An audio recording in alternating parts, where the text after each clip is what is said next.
त्यांच्या येण्यानं आहे। आज माननीय मुख्यमंत्री विविध विकास कामांचं जिल्ह्यातलं पूजन करतायत आणि उद्या काही पक्षप्रवेश राष्ट्रवादी काँग्रेस पक्षामध्ये होऊ घातले असल्यामुळे आदरणीय उपमुख्यमंत्री अजितदादांचा सुद्धा दौरा आहे। कारण खामगावला माजी आमदार दिलीप कुमार सानंदा यांचा पक्षप्रवेश मोठ्या प्रमाणात होतोय।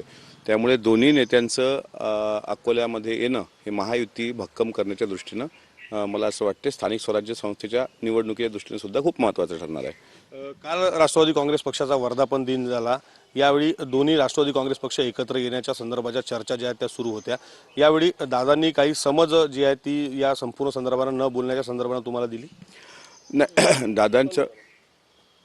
दादांचं एकंदरीत भाषण हे सर्व कार्यकर्त्यांनाच ती एक प्रकारे सांगणं असतं। ठीक आहे, काही ठिकाणी तुम्ही पत्रकार बांधव आम्हाला विचारता त्याचे उत्तर आम्ही आमच्या पद्धतीने देण्याचा प्रयत्न करतो।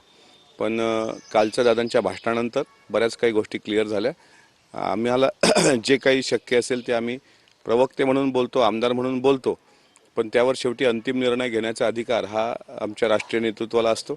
अजितदादा जे म्हणतील त्या शब्दाबाहेर आम्ही कधी जाणार नाही। त्यामुळे कालचं भाषण शिरसावंदे म्हणून आम्ही आमचं काम करतो आहोत। सामाजिक न्याय विभागाच्या निधी वाटपावरून बदनामी केली जात असल्याचंही काल दादांनी भाषणादरम्यान म्हटलं। पण असं आहे की बऱ्याच ठिकाणी त्यांच्या बाबतीत गैरसमज पसरवण्याचं एक काम सुरू असतं सुप्त पद्धतीनं, की सामाजिक न्यायाचा निधी वळवला, लाडक्या बहिणीचा निधी वळवला, आदिवासी विभागाचा निधी वळवला। पण सर्व ते मंत्री दादांच्या भाषणामध्ये त्याचा उल्लेख आलेला आहे की सर्व मंत्री इथे बसलेले आहेत, निधी काही आमच्या खिशात आम्ही अळवत नसतो। की अळवणं म्हणजे त्यांनी टप्पे वाटप सांगितलं का पहिला 30% वाटप, मग 60%, मग 90%, मग 100%, आणि त्याला कॅबिनेटची मंत्रिमंडळाची मंजुरी असते। स्वतः मुख्यमंत्र्यांच्या मंजुरीशिवाय ते होत नाही। त्यामुळे जाणीवपूर्वक असा अपसमज आणि अपप्रचार कोणी करू नये एवढ्यासाठी त्यांनी त्याबाबत स्पष्टीकरण दिलेलं आहे। दोन्ही राष्ट्रवादी एकत्रित येण्यावर दोन्ही राष्ट्रवादीमध्ये काही मतभेद आहेत का आणि अंतर्गत काही या संपूर्ण संदर्भानं कला आहे? नाही, मी त्याच्यावर अजिबात बोलू इच्छित नाही। यावर अंतिम निर्णय राज्याचे उपमुख्यमंत्री आणि राष्ट्रवादी काँग्रेस पक्षाचे राष्ट्रीय अध्यक्ष सर्वोच्च नेते अजितदादाच घेतील। मी त्याच्यावर काही बोलणार नाही। कर्जमाफीच्या संदर्भानं बच्चू कडूंचं आमरण उपोषण मोजरी या ठिकाणी चालू आहे। आजचा 4था दिवस आहे। मोठ्या प्रमाणात त्या ठिकाणी शेतकरी वर्ग सुद्धा जमायला लागले। नाही, ते शेतकरी नेते म्हणून प्रसिद्ध आहेत।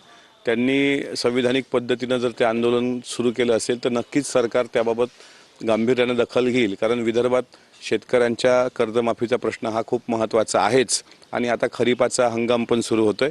त्यामुळे त्यांच्या उपोषण त्यांचं सुरू असताना शेतकऱ्यांचा पाठिंबा त्यांना मिळतोय, पण त्यांनी सुद्धा त्यांच्या प्रकृतीला जपावं, त्यांची काळजी घ्यावी। नक्कीच सरकार याबाबत गांभीर्याने दखल घेईल असं मला अपेक्षा आहे।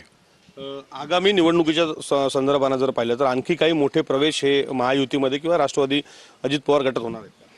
100% आम्ही अकोल्यामध्ये गेल्या 2 महिन्यापासून पक्षप्रवेशाचा धडाका लावलेला आहे आणि नुसता अकोला नाही तर संपूर्ण महाराष्ट्रभर अजितदादांच्या कार्यकर्तृत्वावर, त्यांच्या काम करण्याच्या शैलीवर, त्यांच्या सेक्युलरिझम म्हणजे शिवशाहू फुले आंबेडकर हा विचाराचा जो वारसा अजितदादा घेऊन पुढे जात आहेत, या विचारावर विश्वास ठेवून बडे नेते, अनेक पक्षाचे वेगवेगळी लोक स्वतःहून आता पक्षप्रवेश करायला तयार होत आहेत।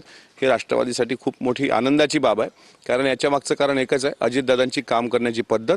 आणि काल त्यांनी जे सांगितलं की शिवशाहू फुले आंबेडकर हा विचार टिकला पाहिजे, त्या विचारामध्ये कुठेही तडजोड होणार नाही। आम्ही सत्तेत असलो किंवा नसलो हेच लोकांना आवडतं आणि त्यामुळं मोठ्यात मोठे पक्षप्रवेश आपल्याला स्थानिक स्वराज्य संस्थेच्या निवडणुकीच्या पूर्वी राष्ट्रवादी काँग्रेस पक्षामध्ये झालेले दिसतील। काल शरद पवार गटाचा सुद्धा वर्धापन दिन झाला आणि यावेळी जयंत पाटलांनी सांगितलं की मला बरेच वर्ष झाले या पदावर काम करताना आणि आता कुठेतरी नव्यांना संधी दिली पाहिजे। एक प्रकारे प्रदेशाध्यक्षपदापासून दूर जाण्याच्या संदर्भात सुचवच त्यांनी केली। आता शेवटी ते त्यांना संघटनेचा अनुभव आहे। त्यांनी स्वतः ते भूमिका जर जाहीर केली असेल तर त्यावर आदरणीय पवार साहेबच अंतिम निर्णय घेतील। त्यांचं एक वाक्य खूप महत्त्वाचं आहे की नवीन चेहऱ्यांना, नवीन तरुणांना संधी दिली पाहिजे आणि राष्ट्रवादी काँग्रेस पक्षाची ही विचारधारा सुरुवातपासून राहिलेली आहे, धारणा ती राहिलेली आहे। त्यामुळे जयंत पाटील साहेब एक उत्कृष्ट संघटक म्हणून मी त्यांना पाहिलं, कारण माझा सुरुवातीचा काळ हा त्यांच्या अध्यक्षतेखाली बऱ्यापैकी गेला। त्यामुळे संघटन बांधणीमध्ये त्यांचा एक मोठा हातखंडा आहे। आता 7 वर्षानंतर पक्षाने फेरबदल करावा अशी जर त्यांची भावना असेल तर त्यावर अंतिम निर्णय त्यांच्या पक्षात होईल आणि आदरणीय पवार साहेब असतील, सुप्रियाताई असतील, ते त्याबाबत बोलतील। हे होते राष्ट्रवादीचे नेते आमदार अमोल मिटकरी। कॅमेरामॅन साई कायरवारसह विवेक गावंडे, TV9 मराठी, अकोला।